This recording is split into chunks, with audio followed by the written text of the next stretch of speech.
name is Salas Katsouris, and today I'm going to explain the resting metabolic rate, the so-called RMR. What is RMR? RMR is the total number of calories burned when body is completely at rest. RMR supports breathing, circulates blood, and is responsible of some basic neurological and organ functions. On average, it accounts for about 60 to 70% of total energy expenditure. The rest is diet thermogenesis, which is approximately 10%, and the remaining 20 to 30% is from physical activity. Now, 57% of RMR derives only from 4 organs: brain, the heart, the liver, and the kidneys. Paradoxically, those 4 organs, they represent only 5% of total body weight. Their metabolic rate equals to 15 to 40 times greater than their equivalent weight of muscle mass and 50 to 100 times greater than the adipose tissue. Muscle mass, on the other hand, presents the largest tissue of human body in adults and accounts of about 40 to 50% of an ordinary lean man. The energy expenditure and energy requirements are significant and has major effect on RMR for adults.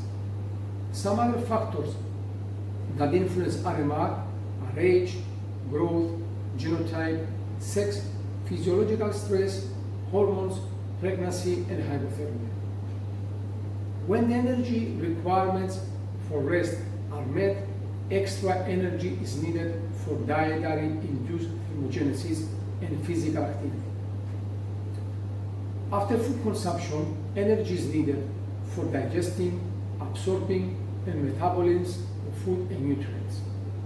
Dietary induced thermogenesis is responsible for up to 10% of total energy expenditure, and is influenced by the type and quantity of food ingested.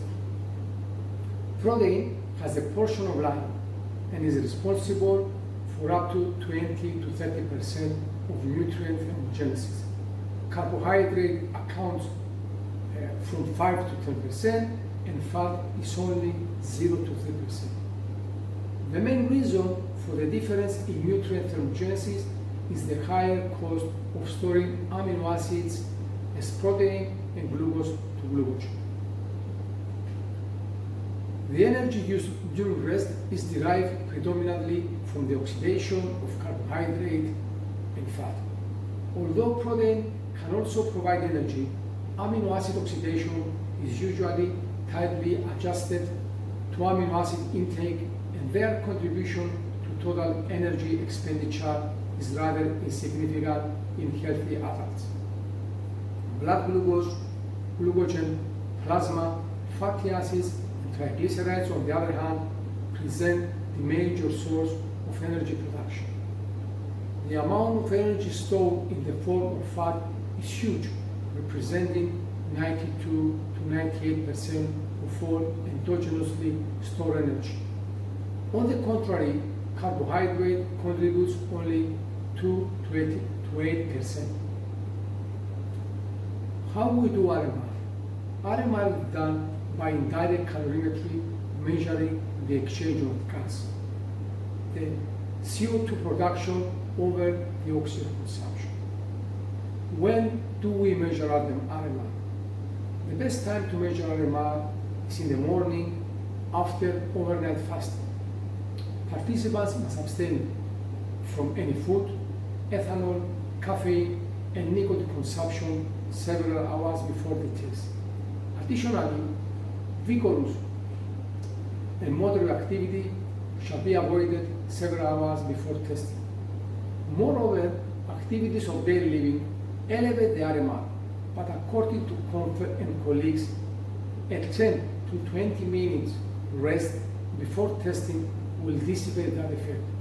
So it's wise to allow participants to rest for 10-20 minutes in a quiet environment with a room temperature of 23 degrees Celsius. Before going into more detail, I will quickly demonstrate the procedure and I will analyze the results later.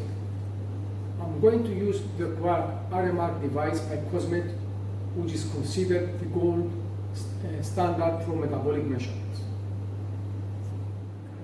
I have already calibrated the gas in the turbine, pass the details of the participant into the computer, attach the mask, and let the participant lie down on a supine position with the head slightly elevated.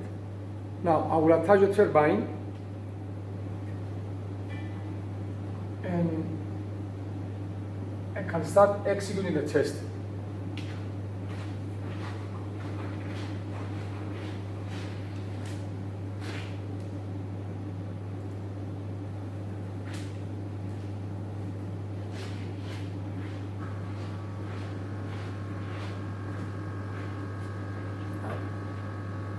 The test usually takes 16 minutes to finish.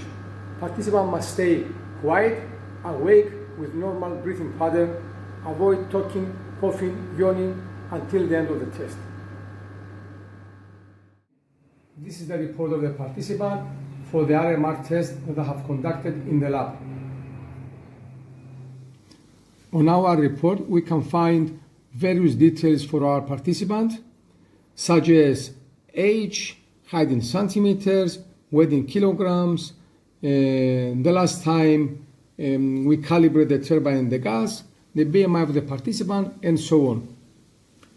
Now, on the top is the RMR, which indicates the kilocalories per day for the participant.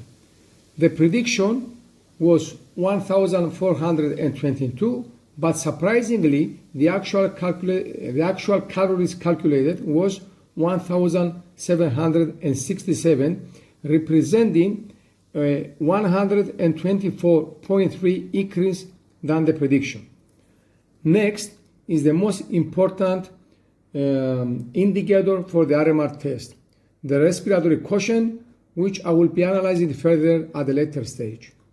Following are the prediction and actual calculations of the volume of oxygen consumption, the volume of carbon dioxide production, the expired minute volume in liters per minute, the respiratory frequency, the percentage of fat, carbohydrate, and protein oxidation, the non-protein respiratory quotient, which usually is the same as the respiratory quotient since protein oxidation rarely happens in steady state conditions, and the BMI of the participant. Further down, we have our graph. The horizontal axis on the graph states the time of the test, which in our case lasted for 16 minutes, whereas the vertical axis states the number of the kilocalories per day. On the 5th minute, there is a vertical line which indicates the actual starting time of the RMR calculations.